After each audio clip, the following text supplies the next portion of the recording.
One of the most important decisions in retirement is deciding when to claim your Social Security benefit. Getting this decision wrong can mean the difference of tens of thousands of dollars in your pocket over the length of retirement. And what's crazy to me is there's a lot of people I've talked to that initially made their decision based off some type of gut feeling or because a neighbor suggested something at a barbecue. There's a better way to do it. So in this video, I'm going to go over the exact strategies I use with my clients to help them make more informed, confident decisions, giving you the peace of mind you need as you claim your own benefit. I'm Brennan Decima, owner of Decima Wealth Consulting, certified financial planner, and over the last 2 decades, I've helped thousands of families navigate this decision.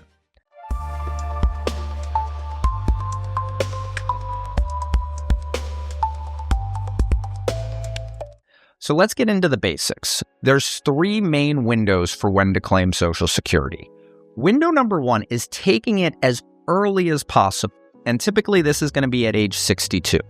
But at age 62, this is the minimum amount of money you will receive from Social Security, and that comes with a 30% permanent reduction in the benefit pay. Window number 2 is waiting until full retirement age. This is typically at age 67. This is where you're going to get 100% of your benefit. However, you can continue to delay up until age 70. And window 3 is delaying as long as possible and getting the maximum benefit. So each year you delay your benefit, it's going to grow by 8% until you reach age 70. Now, the math almost always says to wait. Why is that? Well, most retirement planning models and retirement advisors, they're focused on longevity risk. And longevity risk is absolutely important in retirement. However, we have no idea when we're going to pass away. So claiming Social Security is an art as well as a science. So let's go into key considerations. For example, let's take my client, Keith. Keith is a brilliant guy. He's an engineer. He gets math, right? And he's acutely aware that each year he delays Social Security, he's going to receive more money. But Keith decided to retire early. And the reason he decided to retire early is, unfortunately, Keith's dad passed away at age 67. So Keith's dad did not have a long, prosperous retirement. And this absolutely impacts how Keith looks at his own time and how that money fits into his plans. So Social Security for him is going to give him the confidence to do more when he is healthy and active. So Keith decided to take Social Security at 62. Is Keith wrong for this decision? Absolutely not. His priority is to have more predictable income so he has less stress from taking from his savings while he's still young and healthy. So everyone is different, and this is why Social Security is not a one-size-fits-all option. So there's really 2 lenses to take a look at. There's the financial optimization lens and the lifestyle lens. So the financial optimization lens, that's really making sure you have the most security for your family. So I'll give you another client example. I had 2 clients, Diana and Dan, that decided to retire. And initially they were thinking about taking their benefit early. And Diana would have received $1,200 a month. Dan would have had double that at $2,400 a month. But Dan's number 1 priority was making sure if something happened to him, Diana had a strong financial floor and did not have a major reduction in income. Now, what do we need to know here? If one spouse passes away, the lower benefit disappears. Well, why does that matter? For most retirees, when someone passes away, there's not a dollar-for-dollar decline in expenses. Is the mortgage going to get cut in half because one person passes away? Absolutely not. So Dan really wanted to make sure there was a larger benefit if he passed away. So Dan decided to delay his benefit to get the maximum. And at age 70, he received $4,400 a month. Now, unfortunately for Dan only lived 2 years after that. He passed away at age 72.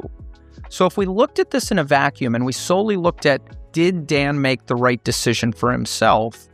The answer is no, because he only received 2 years of benefit when he could have received 10 years of benefit. But was that Dan's priority? It was not. Dan's priority was to take care of Diana. So by Dan deciding to wait till age 70, Diana received $4,400 a month when he passed, as opposed to the $2,400 she would have received if he passed away early. So that's $2,000 extra dollars a month, $24,000 more per year to help her maintain her quality of life. Now, the lifestyle lens is looking at that in a different way. So I have had clients that every planner told them that they should delay their benefit. But when they delayed their benefit, the ability to live their life was dramatically impacted. They had kids on the other side of the country, grandkids on the other side of the country, and they retired into a volatile market. So they were hesitant to withdraw, they were hesitant to spend, and even though they had a bigger benefit down the road, they explained to me they really regretted not taking Social Security earlier because they missed a window of spending time with their grandchildren when they were young.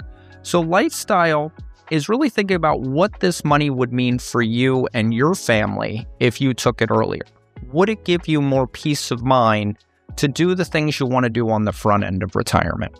So the way that I really think about balancing these out is if your top priority is doing more while you're younger and healthier, taking it early may give you the confidence to do that. If the focus is financial optimization and protecting your loved ones, well, the later you wait, the bigger that financial guarantee will be for your surviving spouse. And if you have an equal emphasis on the two, that's really where full retirement age comes in. Now, the other thing to be aware of, and something most people aren't aware of, is the taxes. Most people think that Social Security is not taxable. Absolutely it is. So if you earn over a certain dollar figure, both single and married, a portion of your benefits will be taxable. On the other side of that, if you claim early and you're still working, Social Security is subject to an earned income test. So general rule of thumb is if you're still working and you don't need the money, unless there's something absolutely crazy with your health, it typically pays to delay claiming Social Security. So hopefully this is helpful. If you like what you heard in this video, please subscribe. I'm going to be putting out more retirement planning basic videos. Again, I'm Brennan Decima, owner of Decima Wealth Consulting, and I hope you have a wonderful day.